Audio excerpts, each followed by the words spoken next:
Boum, l'attaque des titans. L'attaque des titans. Rien que dire ce nom, c'est puissant. Shingeki no Kyojin, en japonais, c'est encore plus puissant. Comme vous l'avez lu dans le titre, plus ou moins bien selon votre niveau d'étude, on va faire une review sur l'épisode 9 de l'attaque des titans. Le dernier épisode sorti à ce jour, vidéo nouvelle et vidéo inédite parce que jusqu'à maintenant je n'ai pas fait de review. Mais je me suis dit, testant la température de l'eau, qu'il était temps de plonger quoi. C'est un épisode, on le comprend notamment à la fin, mais on l'a plus ou moins deviné dès le début. Si on a vu notamment le trailer, qu'il s'agira d'un épisode de confession, la confession d'Armin, qu'il fait à Annie. Annie, ça fait longtemps qu'on l'a plus vue, on l'a vu en flashback, mais ça faisait longtemps qu'on l'avait plus vue actuellement. Et d'ailleurs, ça me fait penser à un truc, c'est que finalement, elle n'aura pas vieilli en fait. Mais c'est très intéressant, je trouve, de la revoir et de la revoir dans cette configuration-là, en fait, avec finalement le possesseur du titan colossal, c'est-à-dire le possesseur du titan qu'avait la personne qui aimait Annie, à savoir Bertholdt. Mais donc voilà, cet épisode se divise en deux parties. La première partie est un flashback, et la deuxième partie est la continuité de la chronologie de la diégèse actuelle de l'histoire. Cet épisode est assez calme, comparé au dernier qu'on a eu, et d'ailleurs j'ai aucun problème avec ça. J'aime bien les épisodes où on se calme, où on se pose, où on apprend énormément de choses. D'ailleurs, dans cet épisode, on apprend énormément de choses, du coup j'étais content. On comprend en fait qu'est-ce qui s'est passé, comment les Eldiens ont acquis un tel savoir par rapport à la technologie du continent Mar, mais pas seulement en fait des nations, du monde extérieur. On apprend qu'en fait ils ont pris en otage des Mar, les Mar qui étaient venus en reconnaissance. Et parmi ces Mar d'ailleurs qui sont venus en reconnaissance, on reconnaît nous, Onyakopon et Jelena. Sauf que Jelena et Onyakopon, ils étaient pas là juste en reconnaissance, ils étaient là en infiltration, ils étaient là pour trahir les Mar. Et là on comprend le plan de Sig, le plan qu'il doit mûrir depuis le jour où les Eldiens avaient voulu reprendre Shiganshina, et qu'à cette occasion, pour la première fois, Sig avait pu rencontrer son petit frère Eren. Sig, qui est un personnage vraiment gardez un œil sur lui. Je sens que, la trahison, c'est vraiment un truc qu'il maîtrise à la perfection. Et je pense qu'on n'est pas à l'abri de 2-3 000 autres retournements de veste. J'aime beaucoup ce personnage de Jelena. J'aime énormément sa confiance en soi, le fait qu'elle soit si posée et que même lorsqu'elle est impressionnée, notamment par Sig, par exemple, qu'elle prend pour un dieu, ou même par Eren, on peut voir chez elle les traits d'une personne qui est quand même sous le coup de l'émotion, mais toujours avec une certaine maîtrise et une sorte d'élégance et de calme et de maîtrise de soi qui me font penser que ça va être un personnage extrêmement utile pour le camp dans lequel il va se retrouver, et a priori, c'est dans le camp des Eldiens. Donc voilà, on voit la première rencontre, donc les mercenaires qui ont été obligés de rentrer dans l'armée Mar parce qu'ils ont été enrôlés de force, parce que leurs nations ont été détruites par les Mar, et ça crée du ressentiment. Et d'ailleurs c'est très intéressant de voir ça comme ça, on voit qu'en fait tous les pouvoirs sont soumis à des sortes de règles naturelles qui les précipitent vers la mort. C'est que tout pouvoir, à un certain moment, aussi puissant soit-il, devient tellement oppresseur qu'il fédère contre lui. Et aussi, il fédère contre lui à l'extérieur de lui, mais en plus contre lui à l'intérieur de lui. Donc il se crée des ennemis extérieurs qui se regroupent pour devenir des puissances de plus en plus effrayantes. Et en plus de ça, à l'intérieur de lui, il prépare sa propre chute. C'est-à-dire que la puissance, en fait, n'est jamais une puissance absolue, éternelle. Il y a toujours un moment où elle-même se désagrège parce qu'elle se retourne contre elle-même. On apprend que si Mar n'a pas attaqué alors qu'ils avaient une technologie incroyable et une armée tout aussi incroyable, c'est tout simplement que, il y a d'autres ennemis. Oui, ils pouvaient pas se concentrer uniquement sur les Eldiens. Il y a beaucoup d'autres ennemis à qui ils doivent faire la guerre, étant donné qu'ils sont la puissance prépondérante dans le monde. Mais en plus de ça, il faut rajouter quelque chose qui est très intéressant, c'est que la deuxième raison réside dans la présence des titans tout autour des murs. Et là, on touche à quelque chose qui est très très fort dans l'attaque des titans et dont le créateur Hajime Isayama est très friand, c'est l'ironie. On parle souvent de parallélisme dans l'attaque des titans, ces correspondances entre les saisons, entre les Eldiens, il y a extrêmement cette thématique qui revient. Mais là, j'aimerais parler plus précisément de cette nuance du parallélisme qui est l'ironie, et qui revient. C'est drôle que ceux qui étaient les ennemis jurés des Eldiens cachés dans les murs deviennent en fait une raison pour laquelle ils sont encore en vie. S'ils n'ont pas été attaqués, c'est parce que les titans tout autour, en fait, une grande défense contre les attaques extérieures. Et ça, c'est quelque chose, cette ironie dans l'attaque des titans.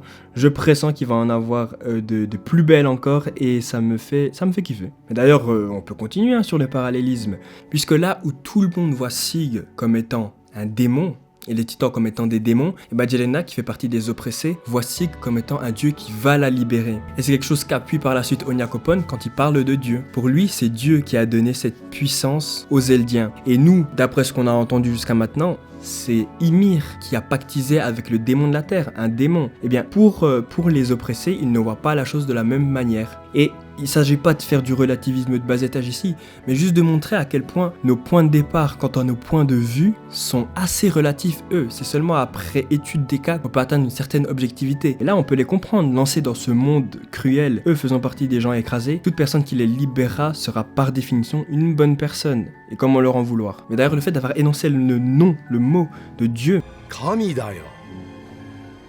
c'est très intéressant parce que finalement, dans les murs, il n'y avait pas vraiment de religion en fait. Enfin, il y avait le culte des murs, une secte. Donc c'est vrai que on se rend compte qu'en fait, il n'y avait pas vraiment de religion. Le concept de Dieu n'existait pas. Et ça fait partie des choses qui, pour nous, étaient tellement acquises qu'on se rend compte après coup que elle n'était pas tant que ça. En fait, tout simplement, rappelez-vous dans la saison précédente, à la fin de la saison 3, lorsque Anji, je sais jamais comment prononcer son nom, attrape la photo qu'a laissée Grisha avec l'explication de ce qu'elle tient dans les mains. Elle a jamais vu de photo. Elle dit d'ailleurs c'est un dessin ou quoi. Et donc du coup c'est après coup qu'elle dit « Attends mais c'est quoi une photo ?» Et en fait nous on a une réaction presque similaire, d'étonnement en tout cas, parce qu'on se dit « Mais attendez, c'est vrai ? Ils connaissent pas les photos !» C'est vrai qu'ils sont censés être à une époque qui est le Moyen-Âge et ils sont pas censés connaître ça. Mais c'est vraiment dans ces moments-là où la différence des temporalités en fait ressort extrêmement. Et dans cet épisode, il ressort d'autant plus, étant donné que voilà, ils apprennent à quel point le continent Mar est puissant, ils apprennent c'est quoi des pistolets, ils apprennent c'est quoi de l'aéronautique. Enfin bref, on voit qu'ils essayent de se mettre au diapason du monde pour pouvoir lui opposer une certaine résistance. Et à mon avis, c'est ça qui va être prépondérant dans la suite de la saison. J'ai pas lu le manga, j'ai pas lu les scans, donc j'en sais rien au fond, mais enfin bon, on nous laisse des indices et il faut être un peu teubé pour pas les capter. On a une Sacha qui est aux anges dans cet épisode parce qu'elle peut enfin manger de la cuisine exotique grâce à Nicolo qui avait un crush sur elle, qui était d'ailleurs peut-être réciproque, étant donné que dans l'épisode où elle meurt, l'épisode précédent, lorsque Connie répond à Eren quand celui-ci lui demande les derniers mots de Sacha, bien Connie dit Niku Teiteta. Dans la version française, dans les sous-titres, c'est marqué « Elle a dit qu'elle voulait manger de la viande ». Mais en fait, en japonais, il répond juste « Elle a dit viande ». Et Niku, ça se rapproche un peu de Nico, de Nicolo. Et donc, les derniers mots de Sacha, c'était peut-être en fait Nicolo, ce qu'elle voulait dire. En tout cas, on voit ce dernier, donc Nicolo, qui était au début complètement réticent à l'idée d'aider les Eldiens, céder de plus en plus avec de la joie a priori. En fait, il a compris leur humanité pour avoir passé du temps avec eux. Le temps.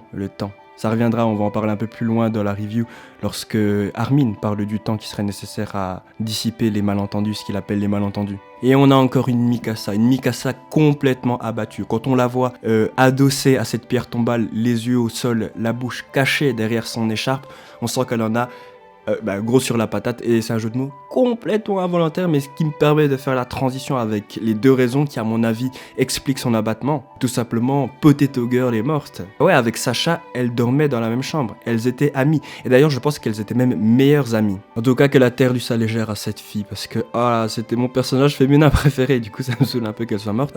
Après, je suis quand même content parce qu'à la base, elle devait mourir bouffée par le titan lors de l'épisode où elle sauvait la petite fille qu'on revoit dans cet épisode. A priori, elle a été adoptée par les parents de Sacha, mais donc Sacha devait mourir à cet épisode. Et quand un assistant, ou l'éditeur, je sais plus, avait vu ces planches, il s'était mis à pleurer énormément, et Isayama a décidé de laisser un sursis à Sacha, et donc on a pu profiter d'elle un peu plus longtemps, et donc maintenant, elle est partie. Et tout le monde est en pleurs, ce qui est bien compréhensible puisqu'elle était vraiment un peu le rayon de soleil, c'était le personnage vraiment de la bonne humeur, on le voit énormément encore dans cet épisode. Voilà la première raison pour laquelle elle était abattue, et la seconde c'est tout simplement que Eren est en train de devenir quelque chose qu'elle ne reconnaît pas. D'ailleurs c'est très intéressant dans l'épisode, je crois que c'était le 6, quand on la voit dire à Eren rentre, à ce moment-là on savait pas trop ce qui se passait, et donc c'était un rentre, je pense qu'il y avait un double sens, c'était maintenant reviens, t'as fui, t'as fait ton délire et tout, maintenant rentre à la maison, et en même temps je pense que c'était rentre, reviens comme tu étais, redeviens Eren, le Eren que je connais. Et le problème c'est que Eren, c'est celui qui va toujours en avant, toujours de l'avant, c'est le titan assaillant, donc du coup il n'y a aucun moyen qu'il revienne en arrière. Et je pense que c'est ça qu'on a commencé à voir dans cet épisode-là, cette cassure qui va être de plus en plus consommée entre une partie des Eldiens de Paradis et une autre partie des Eldiens de Paradis. C'est ce qu'on voit dans la scène où Eren s'entraîne à tirer et à ses côtés il y a Mikasa et Armin. Et Armin, on voit qu'il a vraiment en tête l'idée de parler en fait, de dissiper les malentendus. Lui, il veut trouver la voie de la paix en unissant les gens, par le dialogue en fait, tout simplement. Mais Eren, pour lui, c'est un dialogue qui est tout à fait impossible, qu'en fait la guerre n'est pas une option. C'est la seule voie possible, c'est une fatalité. Et Armin, à ce moment-là, quand il a parlé de discuter, il m'a fait beaucoup penser à Marco. Je sais pas si vous vous souvenez quand Marco était mort, d'une façon assez horrible, hein. Je pense que c'est l'une des morts les plus iconiques de l'attaque des Titans. On a su après, lorsqu'il avait été laissé en plan là sur la corniche, ou je sais plus trop ce que c'était, pour se faire bouffer par le Titan par Annie, Berthold et Reiner, il avait gueulé juste avant de mourir. On n'a même pas pu parler tranquillement, on n'a même pas pu se poser pour parler. Et du coup, c'est là deux visions du monde. La vision du monde qui veut unir les hommes et celle qui pense que la division est obligatoire et que l'hostilité est la seule voie possible en fait. Il faut juste être le plus fort pour pouvoir écraser l'autre. Le temps serait peut-être la solution. Mikasa a dit qu'ils ont bien sympathisé avec Démar.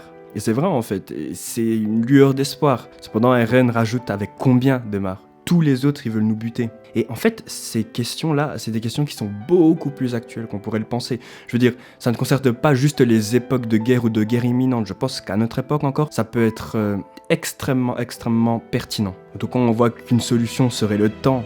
En fait, non, la solution serait le temps. Le temps et la discussion. Et malheureusement, le temps presse. Et maintenant, il presse plus que jamais, puisqu'après l'attaque de Revelio, il n'y a plus possibilité de faire marche arrière. Et de toute façon, Eren ne peut pas faire marche arrière. On le voit encore à la fin, lorsqu'il dit « bats-toi, bats-toi » en face de la glace. J'ai beaucoup aimé ce moment parce que ça reflète énormément la psyché de Eren. C'est ce qu'il disait déjà à Mikasa, « si tu ne te bats pas, tu meurs ». C'est ce qu'il avait voulu montrer quand il s'était acharné avec le canif là sur le torse de ce kidnappeur qui était déjà mort. En fait, Eren, c'est vraiment quelqu'un de dangereux et de violent. Et je pense qu'on va le voir de plus en plus. Moi, ce qui m'intéresse le plus pour le moment, c'est vraiment de voir jusqu'où la cassure dans le peuple eldien de Paradis va aller. Quel va être son paroxysme. À quoi ça va amener. Avec Isahama, je sens qu'on va pas être déçu. Et voilà, on termine l'épisode, donc comme je l'avais dit au début, sur Annie. On comprend que c'était bel et bien elle, si on l'avait pas compris, si on n'en était pas sûr, et on le découvre si on n'avait pas vu le trailer ou pas fait attention à cette petite image-là qui nous révèle cette scène. Et je remets une couche là-dessus, mais c'est très intéressant de voir Armin face à Annie. Est-ce que lui aussi va tomber amoureux d'Annie, puisqu'il a les souvenirs de Berthold, et a priori les souvenirs du prédécesseur en fait influencent celui qui suit. En tout cas, j'ai très hâte de la voir sortir de ce cocon, et je pense que sa sortie du cocon est conditionnée par Porco. Que va-t-il devenir? Est-ce qu'il va se faire capturer? Est-ce qu'il va changer de camp? Qu'est-ce qui va se passer? Enfin bref, l'attaque des Titans quoi, vraiment. Et voilà, fin de la review. Cet épisode était vraiment cool parce qu'on a énormément appris, très calme par rapport aux autres. Comme je l'ai dit, moi ça me dérange pas, j'aime les épisodes un peu comme ça, je trouve que ils sont très nécessaires. On pose les personnages pour que les moments épiques le soient d'autant plus, puisqu'on sera émotionnellement très impliqué. Très hâte de voir la suite, puisque toutes les personnes qui ont lu le manga disent que ça va être la dinguerie des dingueries. En tout cas, je serai là, et j'espère être là assez longtemps pour pouvoir commenter jusqu'à la fin. Normalement, je suis pas censé mourir très prochainement, donc ça devrait se faire. En tout cas, si vous avez apprécié cette review, eh bien, pouce bleu de l'amour, commentaire de l'amitié, en tout cas si vous voulez, pour dire ce que vous avez pensé de l'épisode. Et à très vite pour commenter ce manga de malade, et pour d'autres vidéos évidemment. Tchuss!